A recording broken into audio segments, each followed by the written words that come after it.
So we'll start with PYQs of JEE mains. First question ये हमने already solve किया है. We already solved this question if you remember. Two cars of masses M1 and M2 are moving in circles of radii R1 and R2 respectively. There are two vehicles of masses M1 and M2. They are moving in circles with radii R1 and R2 respectively. सबका ध्यान यहाँ चाहिए. Their speeds are such that they make complete circle in same time. Time period is same. आपको पूछा है ratio of centripetal acceleration S. Ratio of centripetal acceleration S. Centripetal acceleration is if you remember R omega square. याद है क्या? V square by R, R omega square V omega. मैंने जानबूझ के ऐसा लिखा क्योंकि रेडियस कहीं तो मेंशन किया था और टाइम पीरियड सेम बोला है. अगर टाइम पीरियड सेम हो तो ओमेगा सेम होता है. Remember this. Omega is 2 pi by T. Therefore a equals to r 2 pi by T का स्क्वायर. टी कांस्टेंट है तो a इज प्रोपोर्शनल टू r. तो a1 by a2 is simply r1 by r2. तो ratio is r1 by r2. Option number C. Simple question. Next question. Next question. Which of the following statement is false for a particle moving in a circle with constant angular speed? Angular speed constant है. Angular speed constant है तो linear speed भी constant है because v is r omega. Radius तो same रहता है हमेशा. Radius same, omega constant, r omega constant, v constant, v constant मतलब speed constant मतलब UCM. और UCM में there is only one acceleration towards the center which is called as centripetal or radial. तो velocity vector is tangential to the circle. सही बात है. Velocity का direction हमेशा क्या होता है? टैंजेंशियल. आपको फॉल्स पूछा है. False. The axial vector is tangential to the circle. No, because axial is radial. This is a false statement. अगला question. This is a good question, very good question in fact. तो थोड़ा सा अच्छे समझ लो. यहाँ ध्यान दो सब. This is one of the important types of question. A piece of wire is bent in the shape of a parabola y equals to 4ax square. मतलब kx square. जानबूझ के बोला मैंने 4ax square. याद है क्या? y equal to 4ax square parabola दिखता कैसा है? नहीं याद है. You do not remember how does the parabola 4ax square मतलब kx square looks like. वो याद होना चाहिए. You must remember how does that look like. वो जो पैराबोला होता है वो parabola y equals to 4ax वाला पैराबोला ऐसा दिखता है. This is how it looks like. This is that parabola. Good. Then आगे बोला है a piece of wire is bent in the shape of a parabola y equals to kx square with a bead of mass m on it. Bead of mass, some block of mass. इस पे एक मास है. The bead can slide on the wire without friction. तो वो wire पे ऐसा घूम सकता है. bead मतलब मास. It stays at the lowest point of the particle when the wire is at rest. तो जब वायर रेस्ट पे है तब वो जो piece of mass है bead वो कहाँ पे है? अपने lowest point पे है. ऐसा बोला है. The bead can slide on the wire without friction. It stays at the lowest point of the parabola when the wire is at rest. The wire is now accelerated parallel to the x-axis with constant acceleration a. तो ऐसा है, ये x-axis है. This is x-axis. अभी हम लोगों ने इस वायर को एक्सेलरेट किया. क्या किया? एक्सेलरेट. तुम बस में ट्रैवल किए हो ना. बस जब चालू होता है तो तुमको पीछे धक्का लगता है. होता है ना ऐसा? क्यों? क्योंकि when the bus starts accelerating, all of a sudden तुम पहले थे inertial frame of reference में. ऐसा frame of reference जो खुद रेस्ट पे हो उसको बोलते हो inertial. अब suddenly जैसे ही बस स्टार्ट हुआ you go into which frame of reference? Non-inertial. A frame of reference which is accelerated is called as non-inertial frame of reference. बराबर? तो because you have to know उस केस में जब एक ऑब्जेक्ट इनर्शियल से non inertial frame of reference में गया उस पर एक सूडो फोर्स एक्ट होता है. बस ने ब्रेक मारा, you feel a push to the forward direction. किसने धक्का दिया था तुमको? नहीं. बस स्टार्ट हुआ, आगे जाने लगा, you feel a push in the backward direction because of pseudo force. तुम पे एक फोर्स एक्ट होता है, सूडो फोर्स बोलते हैं. तो जब ये वायर आगे जाएगा, इन्होंने बोला है ना क्वेश्चन में, इन्होंने क्या बोला है that this wire start accelerating with acceleration a. तो इस बीड पे क्या लगेगा, सूडो फोर्स। तो सूडो फोर्स कैसे पीछे आएगा, इट विल गो बैक। बराबर, क्योंकि एक्सेशन अगर पॉजिटिव एक्स में है तो ये कहाँ जाएगा, पीछे जाएगा, इट गोस बैक। ये याद रखना। अब okay, the distance of the new equilibrium position of the Beed where the bead can stay at rest with respect to the wire from the y-axis is the distance of the new equilibrium position. The distance of the new equilibrium position of the bead where the bead can stay at rest with respect to wire from the y-axis is. तो इसका distance बताओ, new equilibrium position का distance बताओ। Question समझा क्या? What is asking is to find out new equilibrium position from x-axis, sorry from y-axis. y-axis से distance होता है x कोऑर्डिनेट, x-axis डिस्टेंस होता है y कोऑर्डिनेट।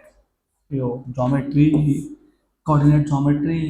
अगर पॉइंट इधर है, समझ लो ये पॉइंट है 2 मीटर, इसका y एक्सिस डिस्टेंस कितना है, 2 मीटर। मतलब x कोऑर्डिनेट पूछा है, अगर यहाँ पे पॉइंट है 3 मीटर तो y इक्वल टू 3 मीटर, मतलब डिस्टेंस कौन से एक्सिस से है, x एक्सिस से है। तो जब तुमसे y एक्सिस से डिस्टेंस पूछा हो तो क्या पूछा है, x, और x एक्सिस से पूछा है तो क्या पूछा है, y। तो ये पहले पता होना चाहिए आपको। तो आपको पूछा है x का वैल्यू, पहले x की वैल्यू 0 थी, क्योंकि जब तक इसको एक्सीलेट नहीं करवाया हमने तब तक तो वो यहीं पे था, मतलब ओरिजिन पे था। तो x की वैल्यू कितनी थी, 0। अभी x की वैल्यू पूछी है तुमसे, अब यू हैव टू थिंक कि कैसे सॉल्व करें इसको। फिर इसको सॉल्व कैसे करते हैं, तो you have to first of all find which are the forces acting on it. एक तो फोर्स यहाँ पे होगा, कौन सा फोर्स है, mg, कौन सा है, mg। एक है सूडो फोर्स, अगर एक्सेलरेशन टू द राइट है तो pseudo force to the left है, तो ये है सूडो फोर्स।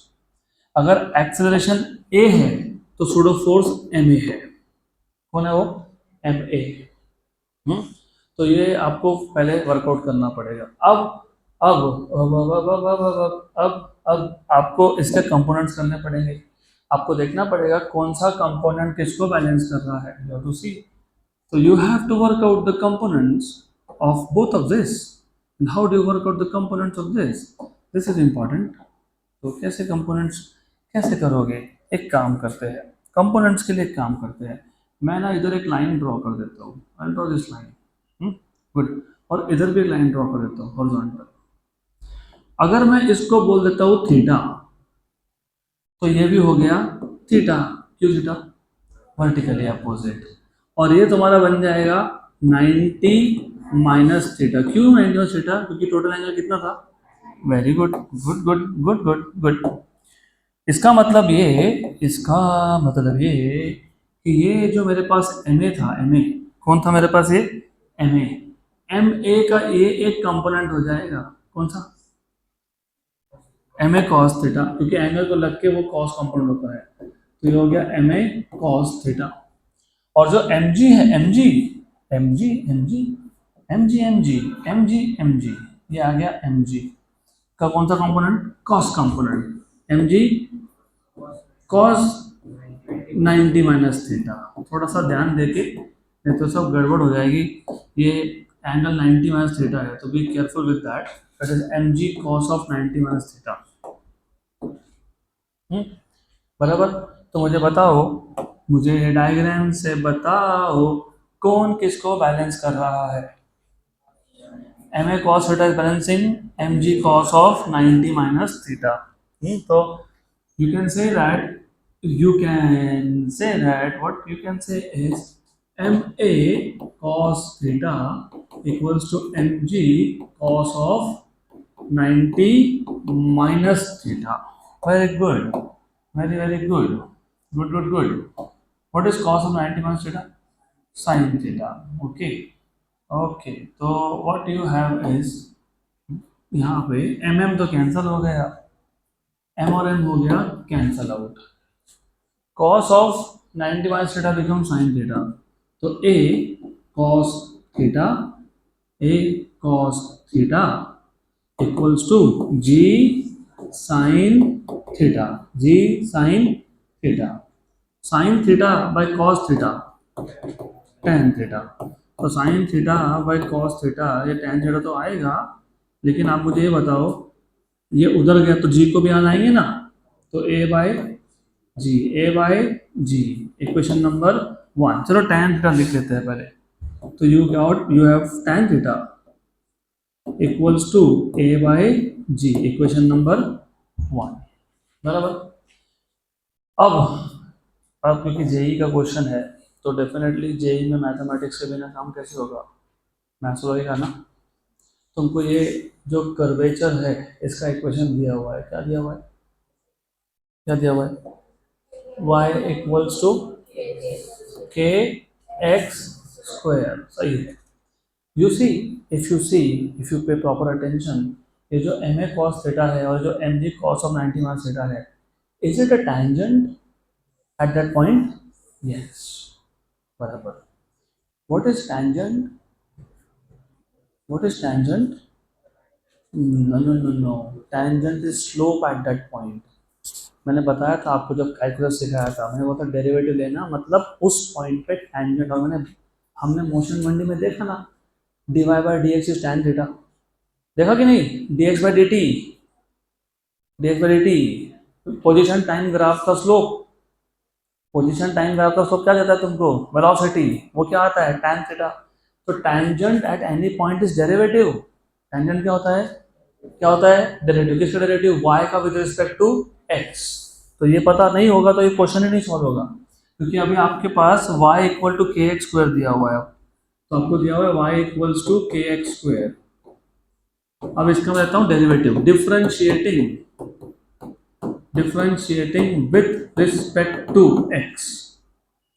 तो इफ आई टेक डेरिवेटिव, तो dy by dx, k constant है, yes. What is derivative of x square, 2x, तो 2x। लेकिन dy by dx itself is slope and slope is tan theta.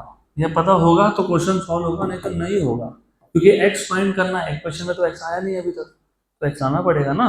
तो अभी आ गया x from equation number 1 and 2, from equation number 1 and 2, therefore from equation number 1 and equation number 2, tan theta is a by g, but tan theta is also 2kx, 2kx. What is x, what is x, a by 2kg। तो x equals to a by 2kg, 2g जो भी लिखना वो लिख दो, 2kg। कहाँ पे है ऐसा answer, option B. Next question, next question is also one of the important types question, और 2018 का पीवाईक्यू है। अब यहाँ पे इस क्वेश्चन में सिर्फ सर्कुलर मोशन के कॉन्सेप्ट पता होके सॉल्व नहीं होगा, you have to know something extra also. तो pay attention, a particle is moving in a circular path, मतलब सर्कुलर मोशन का तो क्वेश्चन बनता ही है, of radius a, radius is a, under the action of attractive potential u equal to minus k by 2r square, its total energy is. सबसे पहले you have to know total energy. Total energy कैसे find करोगे, kinetic plus potential, ठीक है। तो इसको kinetic plus potential, then I would ask you how do you find out kinetic energy and how do you find out potential energy.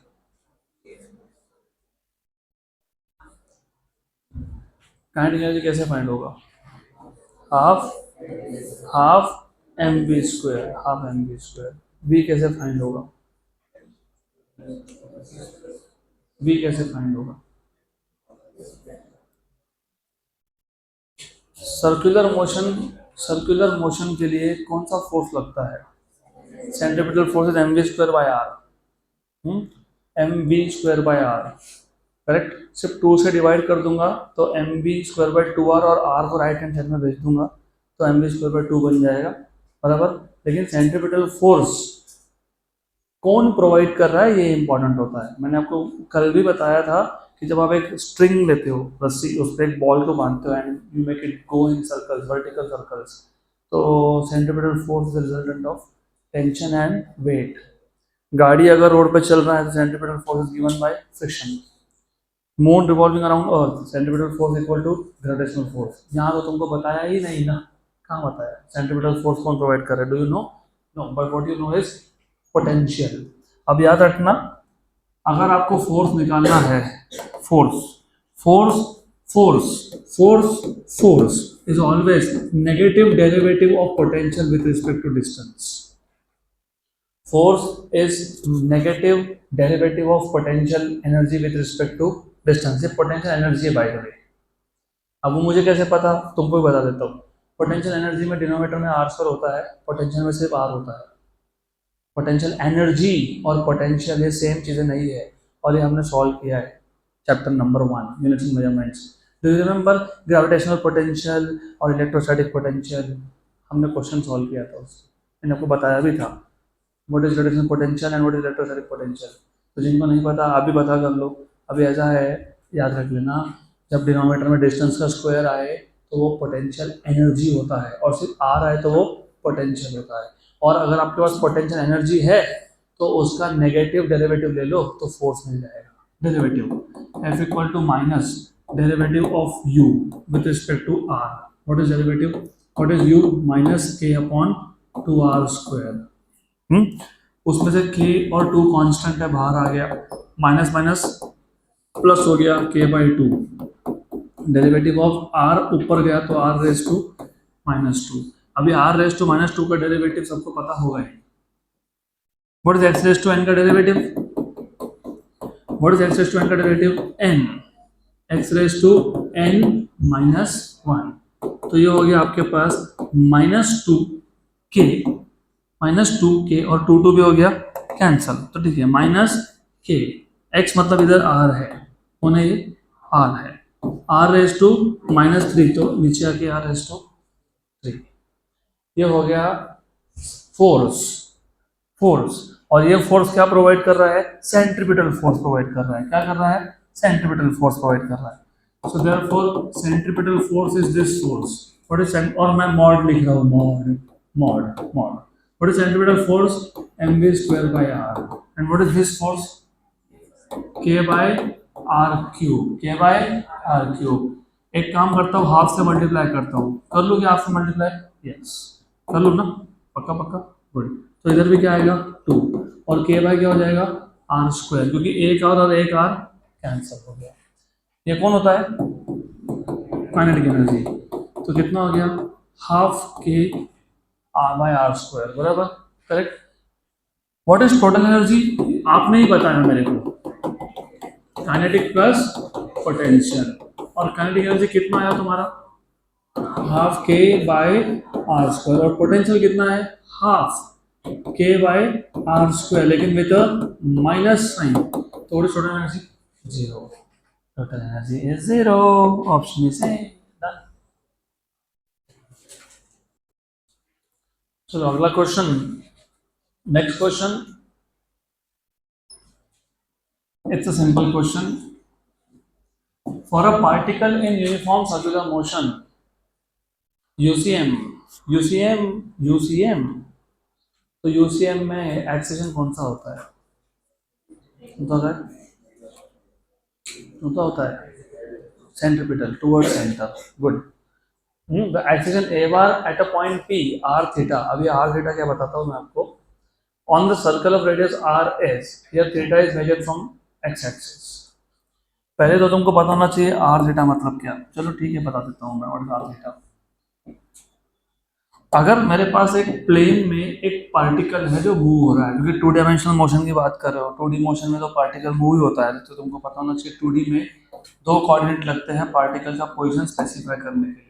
So if a particle is moving in this plane, you will need 2 coordinates to specify its position. तो position बताने के लिए तुम 2 coordinate का use करते हो। अगर तुम xy का यूज करते हो तो उसको बोलते हो कार्टेशियन कोऑर्डिनेट सिस्टम। मतलब basically what you do is, यहाँ से यहाँ तक का डिस्टेंस बोलते हो x, फिर इससे ऊपर गए तो बोलते हो y। तो then you say that the particle is located at a position of x, y.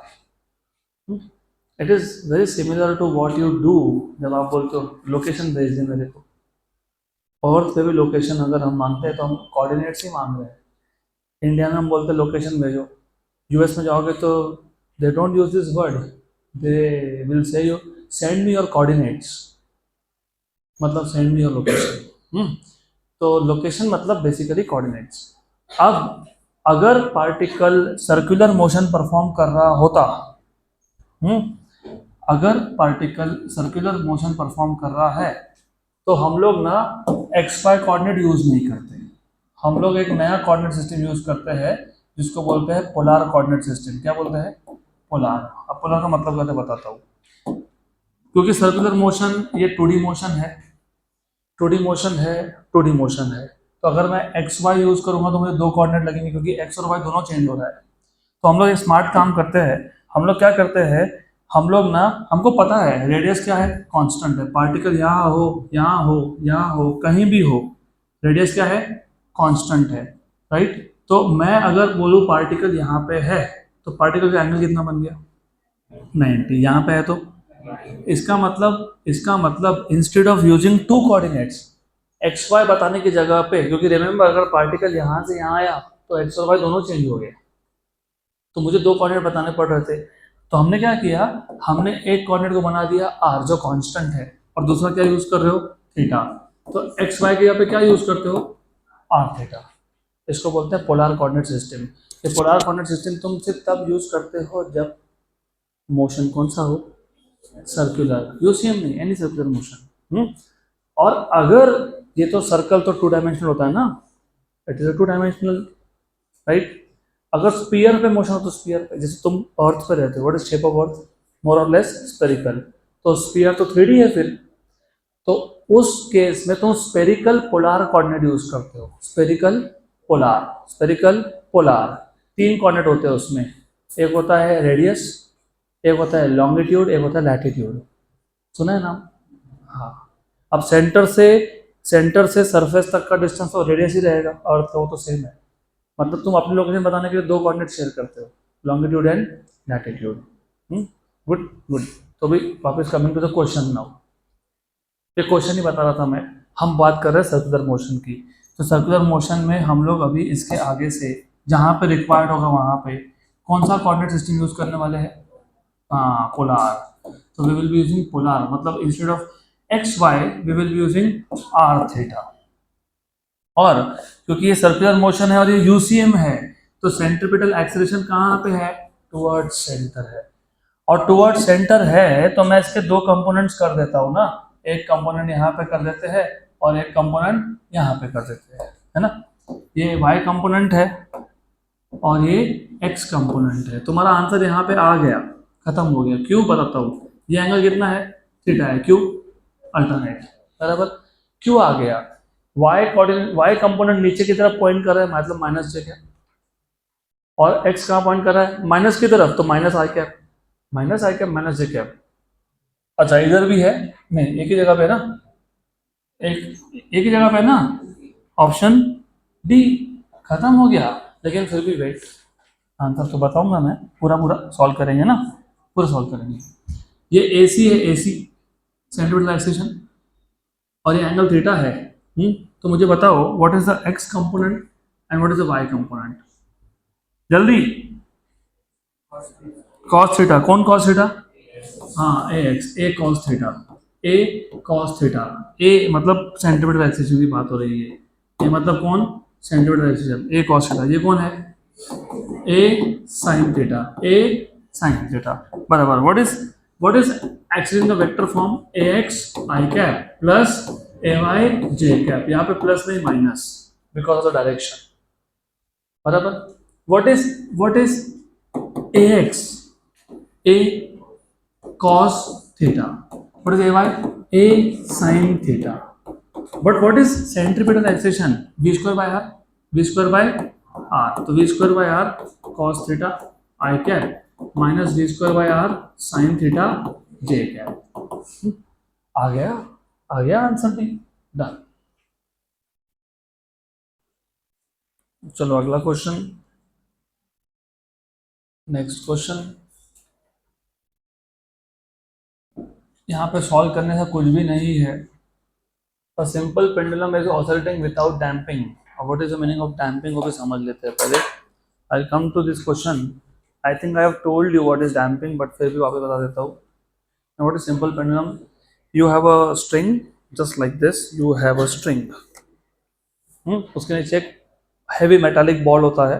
अभी ये बॉल तो नहीं समझ लेना, बॉल है स्पीयर। यहाँ पे लाए छोड़ दिए, इट स्टार्ट ऑसिलेटिंग। अभी मैं ना थोड़ा सा फोर्स लगा रहा हूँ, तुमको दिख नहीं रहा होगा बट लगा रहा हूँ, लेकिन जैसे मैंने फोर्स लगाना छोड़ दिया क्या हो रहा है, स्लो डाउन हो रहा है, मतलब एम्पलीट्यूड कम हो रहा है। इसको बोलते हैं डैम्पिंग होना।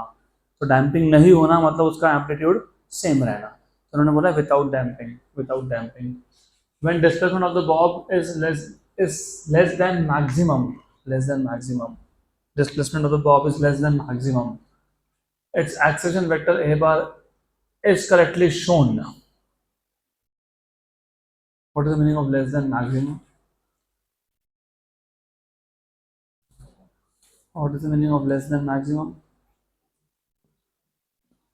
What is the maximum amplitude? इतना, इतना, इतना। ये वर्टिकल था ना, राइट, बराबर। इसको मैं लेके डिस्प्लेस कर करके कहाँ तक आ सकता हूँ, हॉरिजॉन्टल तक। इसको बोलते हैं मैक्सिमम। तो मैक्सिमम से कम है मतलब बीच में कहीं पे है। बीच में कहीं पे है, बीच में कहीं पे है। तो एक्सेलरेशन कौन सा करेक्ट है पहले तो बताओ। Is this motion a part of vertical circle? Yes और नो? Yes, very good. तो वर्टिकल सर्कुलर मोशन ये यूसीएम होता है कि नॉन यूसीएम होता है? हाँ, नॉन यूसीएम। क्यों? क्योंकि वो जब ऊपर जा रहा है तो ग्रेविटी के अगेंस्ट जा रहा है तो उसका स्पीड कम हो रहा है, और जब वो नीचे आ रहा है तो ग्रेविटी के डायरेक्शन में उसका स्पीड बढ़ रहा है। तो यहाँ पे वेलोसिटी के डायरेक्शन के साथ साथ उसका मैग्नीट्यूड मतलब स्पीड भी चेंज होता है। तो ये कौन सा टाइप का मोशन है? Non UCM. नॉन यूसीएम में एक्सेलरेशन के कितने कंपोनेंट होते हैं? दो, एक होता है रेडियल, एक होता है tangential.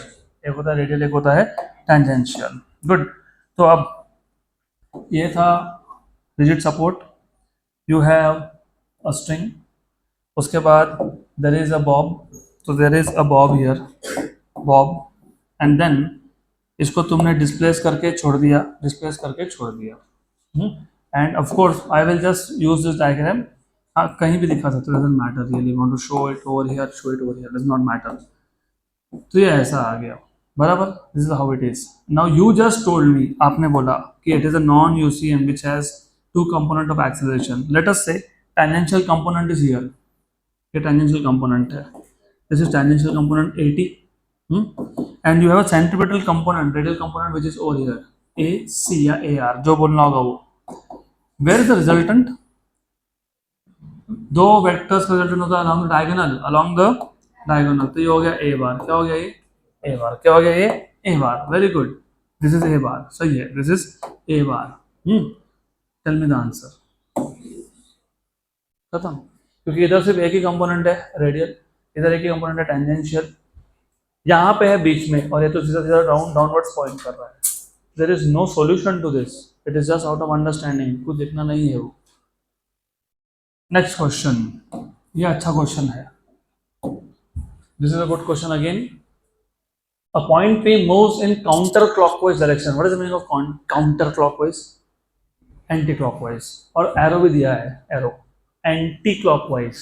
Okay. On a circular path as shown in figure. तो एक particle है which is moving from A to B in anti-clockwise direction. The moment of P, मतलब particle का जो moment है, is such that it sweeps out a length s equal to t cube plus 5. Sweeps out a length मतलब path कितना cover कर रहा है वो बताया है। तो it path covered by it is equal to t cube plus 5, t cube plus 5, where s is in meter and t is in second. The radius of the path is 20 meter. Acceleration of p, acceleration of p when t equal to 2 is nearly, तो जब time के लिए 2 second होगा तब a का value क्या होगा, ऐसा पूछा है आपको, बराबर। यस और नो? क्वेश्चन नहीं समझा, बता देता हूँ। एक पार्टिकल है जो एंटी क्लॉकवाइज डायरेक्शन में घूम रहा है, वो डिस्टेंस कितना कवर कर रहा है उसका इक्वेशन है टी क्यूब प्लस 5। आपको बोला है कि रेडियस अगर 20 मीटर मान लो, तो जब टाइम 2 सेकेंड था तब उसका एक्सेलेरेशन कितना है पार्टिकल का। Is that particle performing part of a circular motion? Yes. तो can we apply concept of circular motion? Yes. But do you know, is this a uniform circular motion or non uniform circular motion? No, you don't know as of now. तो पता कैसे लगेगा? What is the difference between UCM and non UCM? Speed. Speed constant, मतलब speed का जो भी formula बनेगा वो टाइम पे डिपेंड नहीं होना चाहिए, वो एक फिक्स वैल्यू होनी चाहिए। जब मैं बोलता हूँ कि you are moving with the speed of 20 kilometre per hour, तो you are moving with the speed of 20 kilometre per hour, तो v इज कांस्टेंट, है ना, बराबर। लेकिन मैंने बोल दिया you are moving with the speed which is given by v equal to t square, 3t square, तो टाइम के साथ तुम्हारा स्पीड क्या होगा? चेंज होगा। तो वो यूसीएम है कि नॉन यूसीएम है? तो स्टार्ट यहाँ से करना। एस का इक्वेशन दिया हुआ है तुमको। व्हाट इज एस का इक्वेशन? T cube plus 5। तो एस का equation is equal to t cube plus 5। तो v निकालने के लिए पहले तुम डेरिवेटिव लोगे एस का। What is derivative of T cube? 3t square. तो मैंने तुमको वो एग्जाम्पल भी यही दिया था, 3t स्क्वायर। तो v डिपेंड्स ऑन टाइम, तो ये यूसीएम है कि नॉन यूसीएम है? नॉन यूसीएम है। तो since v is a function of time, मतलब v depends on time, v is a function of t, therefore the motion is non UCM. The motion is non UCM. और non UCM में कितने components होते हैं? 2। तो therefore a equal to under root of at square plus ar square. अब मैंने आपको ये भी कल बताया था how to find out AT and how to find out AR। Do you remember? AR is V square by R. AR is V square by R. AR is V square by R. AR is V square by R. R दिया है? Yes. V equation आया और तुमको कौन से time पे पूछा? कितने सेकंड से पूछा? 2 सेकंड। तो V की वैल्यू t इक्वल टू 2 पे फाइंड कर लो। क्या आएगा? 3 into 2 square. What is 2 square? 4 into 3 is 12। तो b की वैल्यू कब कितनी मिल गई तुमको? कितनी मिल गई? 12 मिल गई। कितनी मिल गई? 12। तो 12 का स्क्वायर अपॉन 20, क्योंकि आर की वैल्यू 20 दी हुई, 144 अपॉन 20 कितना है? 7.2 मीटर पर सेकेंड स्क्वायर। ये हो गया रेडियल एक्सेलरेशन। क्या हो गया ये? रेडियल मतलब सेंटीमीटर, बराबर। और कौन चाहिए? टेंजेंशियल। क्या चाहिए? टेंजेंशियल। टेंजेंशियल के लिए तुमको वेलोसिटी का और एक डेरिवेटिव लेना पड़ेगा, डीवी बाई dt करना पड़ेगा। What is v? 3t square. 3 constant, yes, तो बाहर यस, t स्क्वायर डेरिवेटिव कितना? 2t। 2t तो कितना हो गया? 6 इंटू टी। लेकिन acceleration tangential is 6 into t. सही है, सही है, बिल्कुल सही है। लेकिन ये जो टेंजेंशियल एक्सेशन है ना, ये तुमको 2 सेकंड में पूछा है। कब पूछा है? 2 सेकेंड्स। कब पूछा है? 2 सेकेंड। तो 6 इंटू 2 कितना होता है? 12। तो 12। तो 80 की वैल्यू कितनी आ गई? 12। तो what is the resultant acceleration? Under root of 80 square plus AR square. What is 80? 12। 12 square 144। What is AR? 7.2। 7.2 का स्क्वायर। चलो ज़्यादा टेंशन मत लो, 12 स्क्वायर तो पता ही है तुमको, 144 कितना, और 7 स्क्वायर 49। What is 144 plus 49? मतलब 50।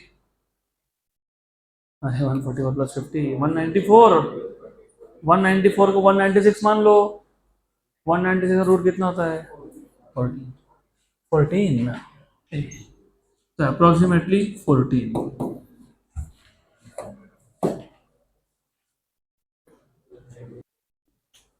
अगला क्वेश्चन, सबका ध्यान यहाँ पे। We will have a very shortcut solution to this question. दिखने में ये बहुत बहुत डिफिकल्ट क्वेश्चन दिखता है, लेकिन बहुत इजी है। I just want you to pay attention so that you know the tricks of solving such question. A small block is shot into each of the 4 tracks as shown below. तो एक small block है, इन चारों diagram में जो track दिख रहा है उसमें हमने एक ब्लॉक को शॉर्ट कर दिया, मतलब वहां पे उसको पुश कर दिया विद द सेम स्पीड, क्योंकि v और v लिखा हुआ है। The speed with which the block enter the track is same in all cases. At the highest point, highest highest highest highest At the highest point of the track, the normal reaction is maximum.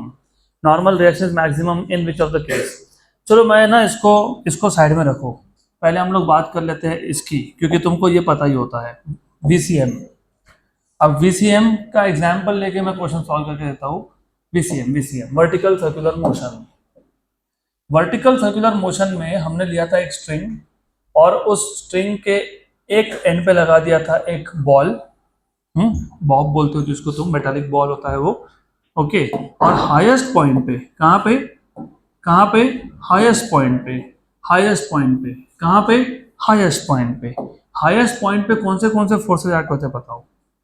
Tension which is vertically downwards, weight which is also vertically, और both are pointing towards the centre. मतलब यहाँ पे T plus mg मिलके क्या कर रहा है? Centripetal force provide कर रहा है। एक्सेलेंट, बराबर, okay. mv square by r, तो T क्या हो गया? mv square by r minus mg। अब भूल जाओ कि हमारे पास एक रस्सी थी, हमारे पास कोई रस्सी नहीं थी, भूल जाओ, we did not have any string. तो कोई रस्सी नहीं थी, लेकिन फिर कुछ तो था, और क्या था बताता हूँ।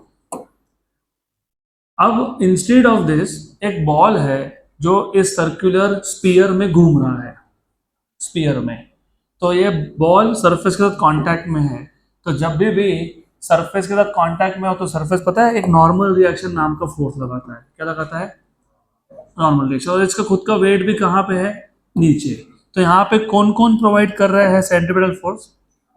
Normal reaction plus mg, normal reaction plus mg, वही इक्वेशन, सब कुछ वही, सिर्फ टेंशन की जगह पे नॉर्मल रिएक्शन फोर्स, टेंशन की जगह पे कौन सा फोर्स? नॉर्मल रिएक्शन, बराबर, गुड। अब क्या पूछा तुमको? Normal reaction is maximum. Normal reaction और रेडियस का रिलेशन कैसा दिख रहा है? इनवर्स। कैसा दिख रहा है? इनवर्स, बराबर। तो जिस केस में रेडियस सबसे कम, उसमें नॉर्मल रिएक्शन सबसे, लुक एंड टेल मी, इन सब में से सबसे कम रेडियस कहाँ दिख रहा है? ये इतना रेडियस है सेंटर से यहाँ तक, ये भी तुम मान सकते हो। हाइट सबका सेम है, हाइट सबका सेम है, हाइट इज सेम। तो बताओ, where do you see the radius is?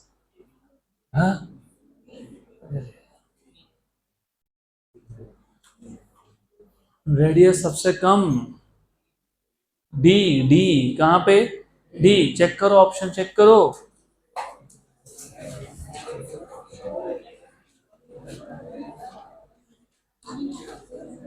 इसलिए तो चेक करने को लगा रहा हूं ना। हाँ, बी है ना? हाँ, तो किसी ने मेरे को डी बोला, डी सबसे कम रेडियस कहाँ पे है? जितना कर्वेचर, जितना सरफेस, ध्यान दो, जितना सरफेस फ्लैट हो, फ्लैट, रेडियस उतना कम होता है। तो रेडियस सबसे कम कहाँ पे है?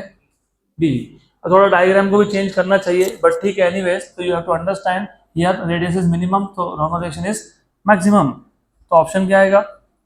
बी। वो डायग्राम कंफ्यूज कर रहा होगा आपको, they should have changed it, anyways, done. Next question. तो अभी हम लोग सारे क्वेश्चन नहीं सॉल्व करने वाले, of course we will be doing only selected questions. तो we will jump to question number 14। और यहाँ ध्यान दो, इस टाइप का क्वेश्चन तुम्हारा ना हुआ है अभी तक, और ना थ्योरी में हुआ है, जरूरत भी नहीं है थ्योरी की, बताता हूँ क्यों। थोड़ा ध्यान दोगे तो इस टाइप के क्वेश्चन के मार्क्स मिल जाएंगे। A ball is projected with kinetic energy E at an angle of 45। हमने तो ऐसा कुछ सीखा नहीं काइनेटिक एनर्जी का, पर हमको ये तो पता है ball is projected with initial speed u, लिखा था ऐसा, प्रोजेक्टाइल मोशन में लिखा था ऐसा। अगर तुमको u पता है तो तुमको काइनेटिक एनर्जी पता है ना। What is kinetic energy? Half mv square, v को u बोलते हो तो हाफ m u स्क्वायर। तो a ball is projected with kinetic energy E at an angle of 45 to the horizontal. At the highest point during its flight, its kinetic energy will be। बहुत simple question है, बहुत simple question है। Initial kinetic energy मतलब जब object just project हुआ, क्या हुआ? Just project हुआ, तो एनर्जी कितना है? Half m u square. क्या है? Half m u square. इसको क्या बोल दिया? E। क्या बोला इसको? E। Equation number 1। Eight highest point, eight highest point पे जो भी एनर्जी होगा उसको मैं बोल दूंगा ई डैश, क्या बोल दूंगा, वो हो जाएगा हाफ एम। हाईएस्ट पॉइंट पे कौन सा कंपोनेंट जीरो हो जाता है, y कंपोनेंट, तो बचा कौन फिर, x कंपोनेंट। लेकिन vx तो ux है, वो तो चेंज होता नहीं है, होता है क्या चेंज वो, नहीं, तो हाफ एम ux स्क्वायर। लेकिन ux तो u cos थीटा है, क्या है, u cos थीटा, तो half m u square cos square theta. लेकिन ये हाफ एम u स्क्वायर कौन है, e है, तो ये तो e है, और थीटा कितना है, 45 है। व्हाट इज cos ऑफ 45, 1/√2 का स्क्वायर कितना, 1/2, तो आंसर कितना, आंसर कितना, e/2, तो आंसर आ गया आपका e/2, e/2, option B. Next question,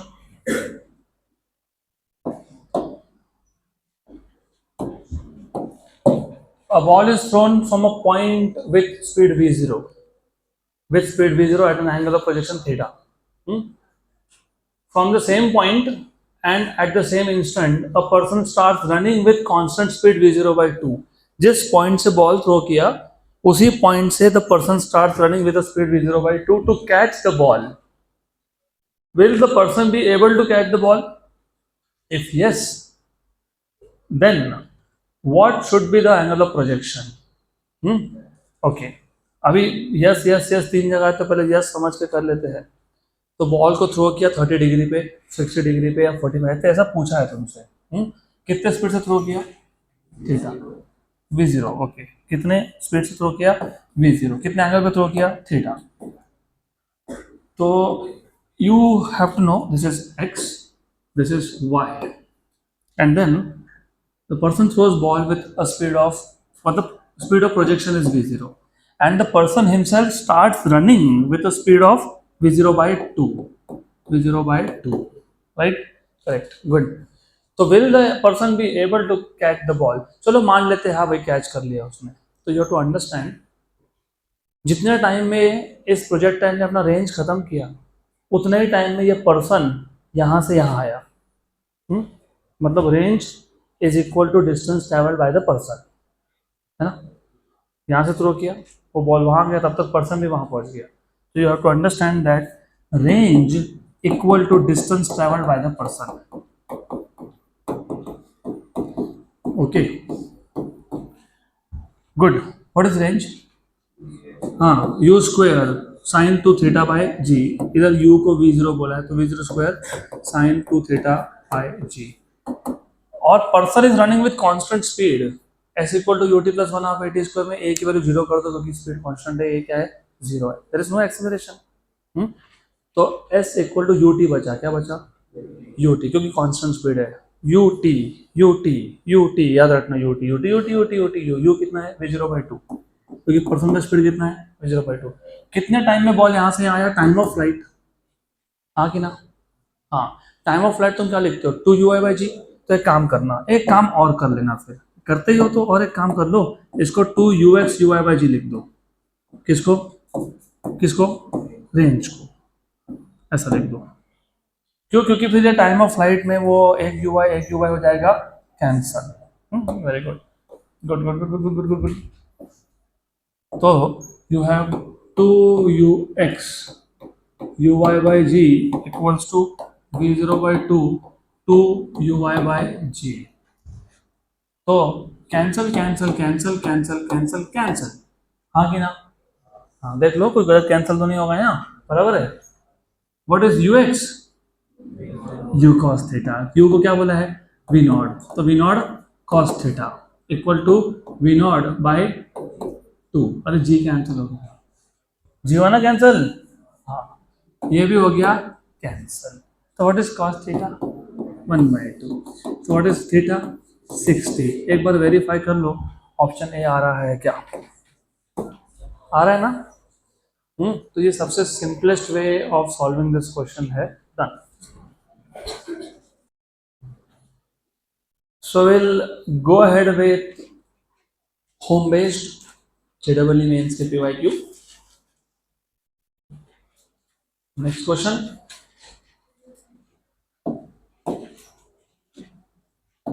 The coordinates of a moving particle at any time t are given by x equal to alpha t cube and y equal to beta t cube. The speed of the particle at time t is given by. बहुत simple question है. पहले तो ये बताओ ये motion 1D है कि 2D है. 2D, how do you know? X और वाई.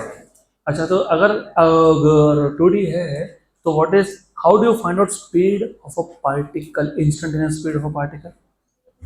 Vx और Vy फाइंड करते हैं, सही है, लेकिन under root of Vx square plus Vy square. Very good. How do you find out Vx and Vy? Vx equals to derivative of x with respect to t and Vy equals to derivative of y with respect to t.